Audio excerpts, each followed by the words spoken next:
Hello বন্ধুরা, জ্ঞানজ্যোতি coaching সেন্টারের পক্ষ থেকে তোমাদের সকলকে জানাই আরও একবার স্বাগত।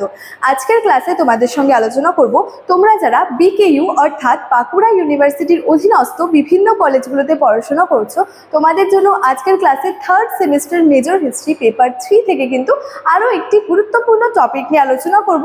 আজকের টপিকটা হলো নবপ্রস্তর যুগের মুখ্য বৈশিষ্ট্যগুলি কি কি রয়েছে, বা write a note on the chief features on neolithic culture. অর্থাৎ এই যে নবপ্রস্তর যুগ রয়েছে, সেই নবপ্রস্তর যুগের বৈশিষ্ট্যগুলি, মুখ্য বৈশিষ্ট্য বা চিফ ফিচার্সগুলি কি কি রয়েছে, এই বিষয়টার উপরই কিন্তু আজকের ক্লাসে তোমাদের সঙ্গে আলোচনা করব। তবে আজকের ক্লাসটি শুরু করার আগে তোমাদেরকে একটা ছোট্ট ইনফরমেশন দিয়ে রাখি। দেখো, তোমরা যারা ভাবছো আমাদের সঙ্গে এই সেমিস্টারে অর্থাৎ থার্ড সেমিস্টারে অনলাইনে যুক্ত হবে, নোটসপত্র থেকে শুরু করে সাজেশনস নেবে, তোমরা কিন্তু আমাদের হেল্পলাইন নাম্বারে যোগাযোগ করে আমাদের সঙ্গে কিন্তু যুক্ত হয়ে যেতে পারো।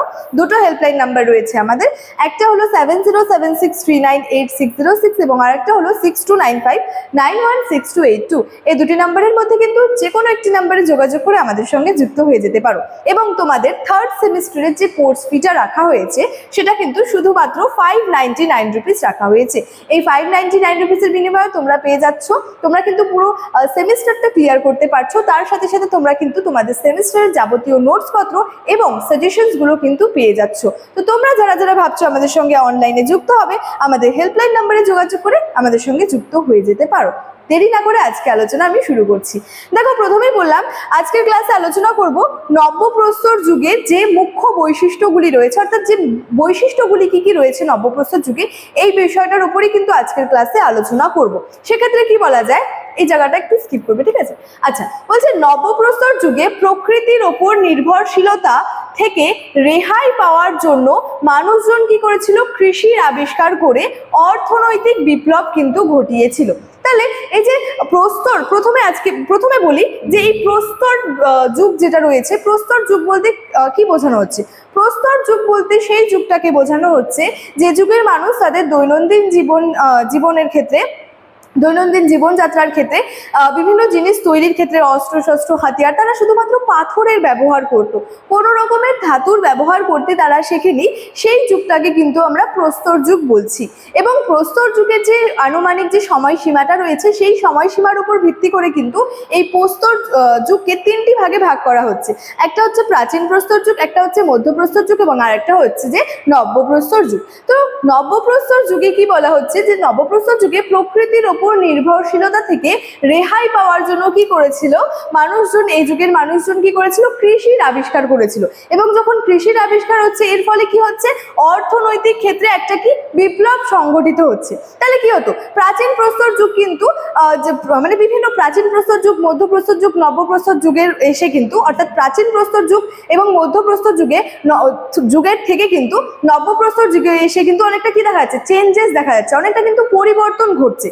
তাহলে কি দেখা যাচ্ছে, কৃষির আবিষ্কার হচ্ছে এবং কৃষির আবিষ্কার থেকে কি হচ্ছে, নাগরিক সভ্যতার উদয় পর্যন্ত একটা যে সময়সীমাটা রয়েছে বা সময়টা রয়েছে, সেই সময়কে কিন্তু প্রত্নতত্ত্ববিদগণ যারা রয়েছেন তারা কি করেছেন, নব্যপ্রস্তর যুগ নাম কিন্তু দিয়েছেন। আচ্ছা, এবার বলছে নব্যপ্রস্তর যুগের কিছু বৈশিষ্ট্য রয়েছে। কি কি বৈশিষ্ট্য রয়েছে? দেখো, প্রথম বৈশিষ্ট্যের ক্ষেত্রে কি বলা যাচ্ছে, হাতিয়ারগুলি অনেক উন্নত, ধারালো এবং চকচকে কিন্তু ছিল।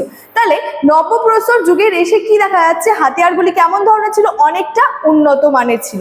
বলা যায় যে এত উন্নত মানের হাতিয়ারের মানে যে ধারাটা, সেটা কিন্তু প্রাচীন প্রস্তর যুগে সেরকম উন্নত মানের কিন্তু ছিল না। প্রাচীন প্রস্তর যুগের হাতিয়ারগুলি অনেকটা অমসৃণ ধরনের কিন্তু ছিল, কিন্তু নবপ্রস্তর যুগে যে হাতিয়ারগুলি ছিল, সেই হাতিয়ারগুলির ক্ষেত্রে কিন্তু মসৃণতা কিন্তু লক্ষ্য করা যায়। আচ্ছা, আরো কি দেখা যাচ্ছে, ধারালো ছিল এবং অনেকটা কিন্তু চকচকে ছিল।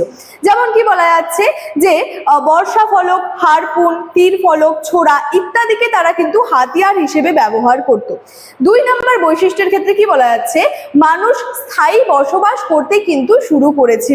তাহলে প্রাচীন প্রস্তর যুগের মানুষ কেমন ছিল, যাযাবর হিসেবে কিন্তু তাদের জীবনযাপন করত। কিন্তু নবপ্রস্তর যুগে এসে কি দেখা যাচ্ছে, মানুষজন কিন্তু স্থায়ী বসবাস করতে শুরু করেছিল। এছাড়াও কি, তারা কৃষি ও পশুপালনে কিন্তু অভ্যস্ত হয় এবং তারা কি করেছিল, তারা কিন্তু চাকার যে ব্যবহার করতে বা চাকার কিন্তু আবিষ্কার করতেও তারা কিন্তু শিখেছিল। আচ্ছা, আর কি বৈশিষ্ট্যের ক্ষেত্রে কি বলা যায়, যে আগুন জ্বালাতে শেখে ও বস্ত্র শিল্পে কিন্তু পারদর্শী হয়ে ওঠে। তাহলে এই যে আমরা নবপ্রস্তর যুগের আজকে মূল বৈশিষ্ট্যগুলি নিয়ে আলোচনা করছি, সেখানে কিন্তু আমরা বিভিন্ন বৈশিষ্ট্য লক্ষ্য করতে পারছি। যেমন কি নবপ্রস্তর যুগের হাতিয়ারের ধরনগুলি কেমন ছিল? অনেকটা উন্নত মানের ছিল, অনেকটা ধারালো ছিল এবং অনেকটা চকচকে ছিল। আরো কি জানতে পারছি? আরো বৈশিষ্ট্যের ক্ষেত্রে বলা যায় যে সেখানে এই নবপ্রস্তর যুগের মানুষ কি স্থায়ীভাবে বসবাস করতে শিখেছিল।